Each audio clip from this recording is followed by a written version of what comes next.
আসসালামু আলাইকুম বন্ধুরা, আজকের ভিডিওটা শুরু করছি সকালবেলা থেকে। আমি সকাল সকাল বের হইছি আমাদের বাসার পিছনে আমাদের মেহেদি গাছে মেহেদি পাতা তুলতে। মাথায় লাগাবো মেহেদি পাতা পেস্ট করে। মেহেদি পাতা মাথায় লাগালে নাকি মাথায় চুল পড়া বন্ধ হয়, তার জন্য মেহেদি পাতা তুলতে আসছি। তো আশা করি আপনারা সবাই অনেক ভালো আছেন। ভিডিওটি প্রথম থেকে শেষ পর্যন্ত দেখতে থাকুন। আর যদি ভিডিওটি ভালো লেগে থাকে অবশ্যই চ্যানেলটি সাবস্ক্রাইব করে রাখবেন আর পাশে থাকা বেল আইকনটি ক্লিক করে রাখবেন, যাতে করে নতুন নতুন ভিডিও ছাড়ার সাথে সাথে আপনার কাছে নোটিফিকেশন চলে যায়। দেখুন গাইস, কতগুলো মেহেদি পাতা তুলে নিয়ে আসছি। এখন এইগুলা ঢালবো, ঢেলে দেখবো কতগুলা হয়েছে।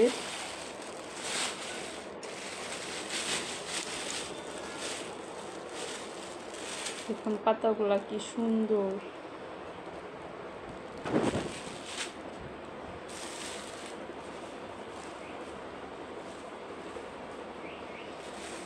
মাত্র 15 মিনিটে দেখুন কত পাতা তুলছি।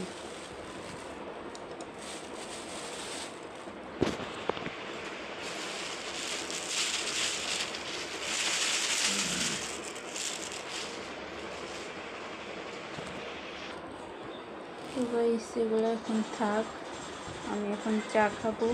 চা খেয়ে একটু রেস্ট নিয়ে তারপর আমি চা বানাই নিয়ে আসছি।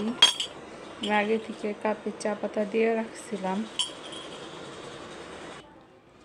তার জন্য আমি গ্যাসে পানি বসাই দিলাম। চুলাটা অন করে নিব। তো পানিটা ভালো করে বলকাইছে নিক। আমার চা বানানো খুবই ইজি। আমি চাতে চিনি খাই না আর অন্য কিছু খাই না, শুধুমাত্র পানি গরম করে লিকারটা দিয়ে দিলে আমার চা হয়ে যায়।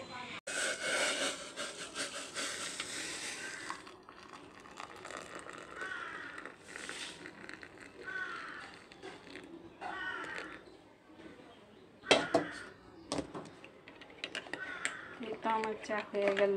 খুবই সিম্পল আমার চা বানানো।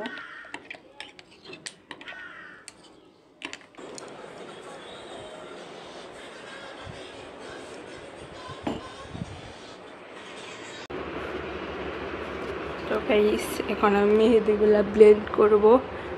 আমি ব্লেন্ড মেশিন এনে রেখেছি। আর দেখুন এই যে মেহেদি পাতাগুলো ব্লেন্ড করে এখন মাথায় লাগাবো। কারণ আমার মাথায় যে পরিমাণে চুল পড়া পড়ছে, এইভাবে চুল পড়তে থাকলে এইভাবে আমার মাথা আর কদিন পর টাকলা হয়ে যাবে। তো তার জন্যে চুল পড়ার সমাধানে মেহেদি পাতার চেয়ে ভালো কোনো ওষুধ আমার জানা নেই। তাই এখন আমি মেহেদিগুলো ব্লেন্ড করে আগে মাথায় লাগাই নিব, তারপরে রান্না বান্না করতে হবে। ব্লেন্ডে মেহেদি পাতা, অনেকগুলো মেহেদি পাতা তুলছি অল্প সময়ে।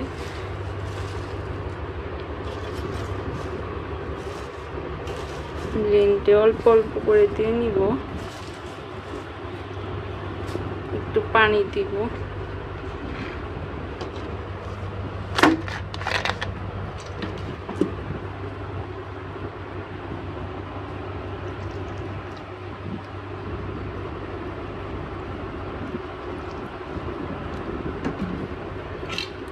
ঢাকনা দিয়ে ঢেকে এখন ব্লেন্ড করে নিব।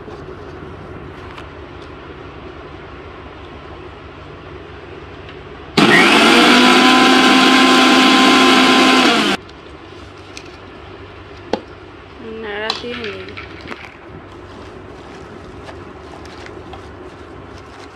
পানিটা কম হয়ে গেছে, আরো পানি দিতে হইব। দেখুন বেশি পাতলা হয়ে গেছে, তার জন্য এখন আমি আর কয়েকটা মেহেদি পাতা অ্যাড করব এটার ভিতরে। অ্যাড করে এটা এখন ঘন করব।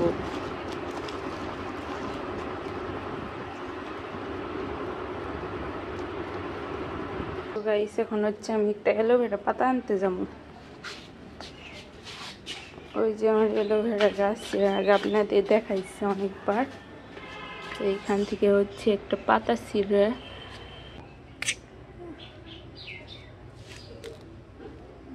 দেখুন কত বড় পাতা হয়েছে। ধুয়ে নিই।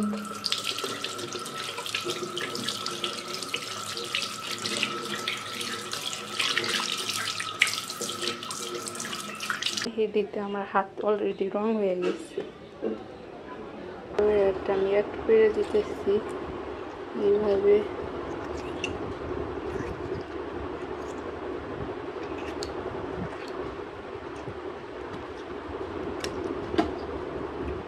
কতখানি কোটাটা রেখে ডিপ ফ্রিজে রেখে দেবো যতখানি আটে।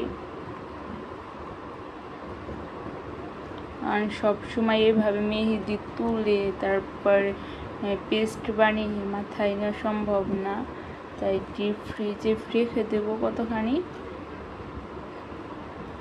সামনের সপ্তাহে বা তারপরের সপ্তাহে লাগানো যাবে। আর কতখানি আমি এখন মাথায় লাগাই নিব। 12টা বাজে গেছে, তার জন্য এখন আমি ভাতের চাল ধুয়ে দিলাম। গ্যাসটা অন করে তখন আমি কোটাকাটি করে নিব রান্না করার জন্য।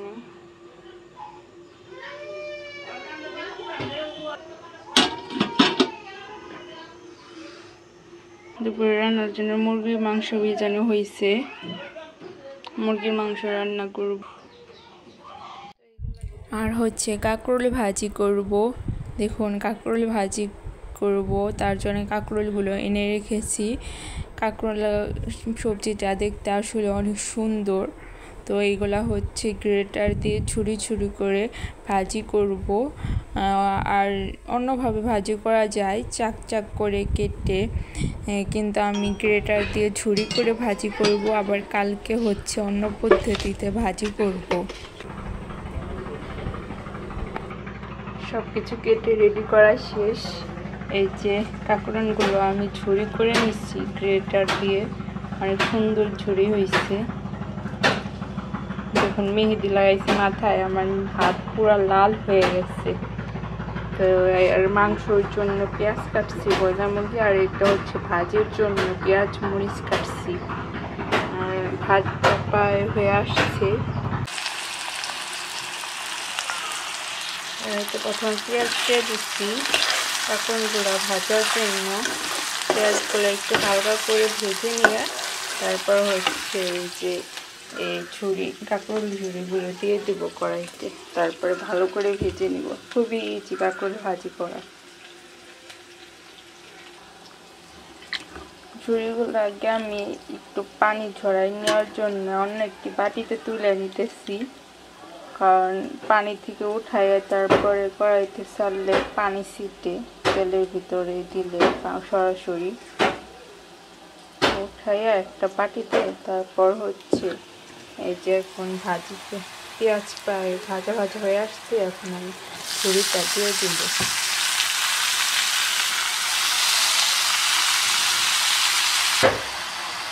একটু হলুদের গুঁড়া দিয়ে দিলাম, আগে একটু লবণটা দিয়ে দিয়েছিলাম ওই পেঁয়াজ ভাজির ভিতরে। এখন থেকে রেখে ভাজিটা করে নিব। তারপর হচ্ছে ভাজিটা হয়ে গেলে ব্রয়লার মুরগি রান্না করব। ব্রয়লার মুরগি রান্না করলেই হয়ে যাবে আমার রান্না বান্না। এখানে হচ্ছে মাংস কষাইতেছি, ভাজি করা শেষ, ভাত রান্না করা শেষ, মাংসটা রান্না করলে আমার রান্না বান্না কমপ্লিট। প্রচুর পরিমাণে গরম পড়ছে, এই গরমে কিছু করতে মন চাইতেছে না, তাও রান্না খাইতে তো হবে, তার জন্য রান্না করতেছি। মাংসর তরকারিটা হয়ে গেলে আমি দুপুরে রান্না বান্না কমপ্লিট। তো মাথায় মেহেদি লাগাইছি গরমের ভিতরে। আজকের ভিডিওটি এ পর্যন্তই, দেখা হবে অন্য একটি ভিডিওতে। আল্লাহ হাফেজ।